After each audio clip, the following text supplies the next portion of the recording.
Knock knock knock. Hello, are you ready? कहानियां है बहुत सारी और बहुत सारा है फन।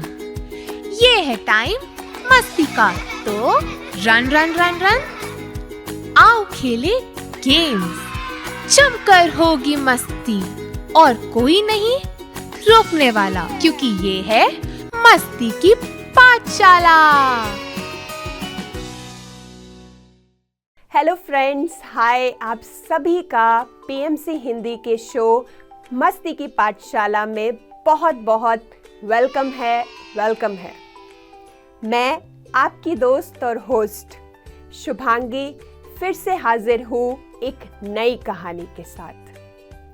क्या आपको लगता है कि कभी-कभी कि आप जो जानते हैं वो ही सच है, और आपको लगता है कि जो मुझे मालूम है वो ही सही है और दूसरे जो जानते हैं वो गलत है? तो चलिए, अगर इस प्रश्न का जवाब हाँ है तो चलते हैं हम अपनी कहानी पर।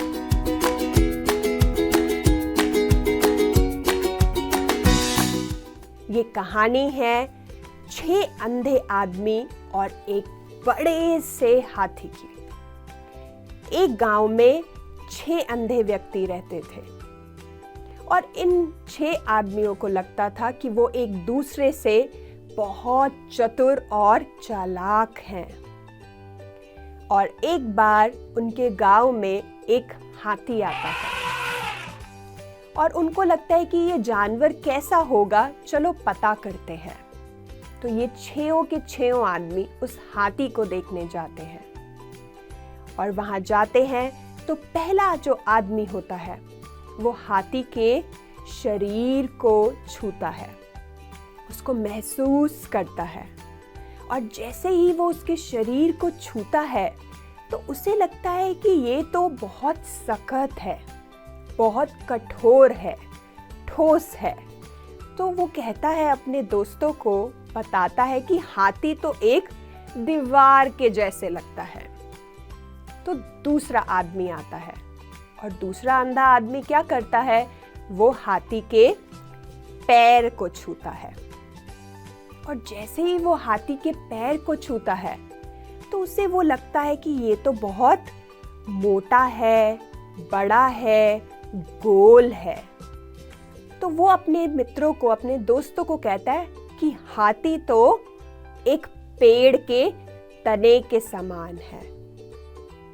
और ऐसे ही तीसरा अंधा आदमी आता है और वो हाथी की दांत को छूता है। और जैसे ही वो उसके दांतों को छूता है उसे लगता है कि ये तो बहुत नोकीली सी चीज है, चुभने वाली चीज है। तो हाथी क्या है, एक भाले के जैसे है। और ऐसे ही अगला अंधा आदमी आता है और वो हाथी की पूंछ को छूता है। और जैसे ही वो हाथी की पूंछ को छूता है, महसूस करता है, तो उसे लगता है कि ये तो बहुत पतली सी है, लंबी सी है। तो ये तो हाथी जो है वो एक रस्सी के जैसे है। और फिर अगला अंधा आदमी आता है और वो क्या करता है, वो हाथी के कान को छूता है। और जब वो कान को महसूस करता है और देखता है तो उसे लगता है कि ये तो एक पंखे के जैसे है। और हाथी एक पंखे के जैसे दिखता है। और फिर जो आखिरी आदमी होता है, जो आखिरी अंधा आदमी होता है, वो हाथी की सूंड को पकड़ता है। और जैसे ही वो सूंड को महसूस करता है, वो कहता है कि ये जो सूंड है ये तो एक सांप के जैसे है। और वो कहता है कि हाथी तो एक सांप के जैसे होता है। और ये 6 के 6 आदमी एक दूसरे से लड़ने लग जाते हैं कि एक जना कहता है नहीं, हाथी दीवार के जैसे है। दूसरा कहता है नहीं, हाथी तो पेड़ के जैसे है। और तीसरा आदमी कहता है नहीं, हाथी तो भाले के जैसे है। और चौथा कहता है नहीं, हाथी तो एक पंखे के जैसे है। और पांचवा कहता है कि हाथी तो रस्सी के जैसे है। और छठा आदमी कहता है नहीं, हाथी तो सांप के जैसे है। और ये छयों के छयों लोग एक दूसरे से लड़ रहे होते हैं और इतने में दूर से उनको एक आदमी देख रहा होता है और वो ये सब देख रहा होता है कि ये सब क्या कर रहे हैं। और वो आदमी इनके पास जाता है और इनकी बात सुनता है और कहता है कि दोस्तों, तुम सब ठीक कह रहे हो, क्योंकि तुमने हाथी के अलग अलग अंगों को, अलग अलग जगह को महसूस किया है। और अगर हम इन सब चीज़ों को इकट्ठा कर देंगे तो ये हाथी के वर्णन के जैसा ही होगा। हाथी ऐसा ही दिखने को मिलेगा। आप सब छयों के छयों ही सही हैं। कोई भी गलत नहीं बता रहा हाथी के वर्णन के लिए। तो दोस्तों, क्या हमें सीखने को मिलता है इस कहानी से? कभी कभी हमें लगता है कि जो हम जानते हैं वो ही सही है। हम अपनी बातों पे अड़ जाते हैं और हमें लगता है कि जो दूसरे जानते हैं वो गलत है।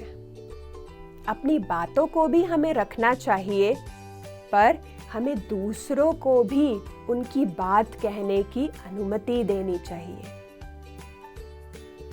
आप सोचो कि आपने एक रेड कलर के ग्लासेस पहने हैं और आपके दूसरे दोस्त ने पीले कलर का ग्लासेस पहने हैं, चश्मा पहना है, और आपके तीसरे दोस्त ने हरे रंग का चश्मा पहना है।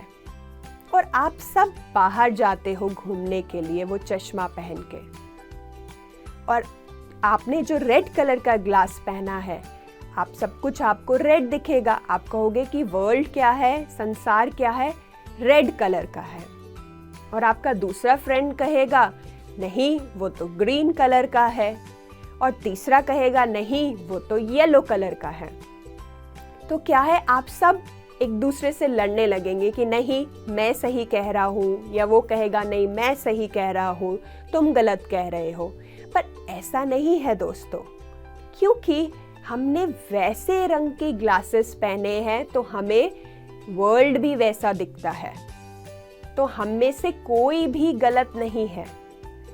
तो हमें क्या करना है, हमें ओपन रहना है दूसरों की बातों को सुनने के लिए, उनकी विचारों को सुनने के लिए, ताकि हम उससे भी सीख पाएं और हम अड़े ना कि हम ही ठीक हैं और दूसरे गलत हैं।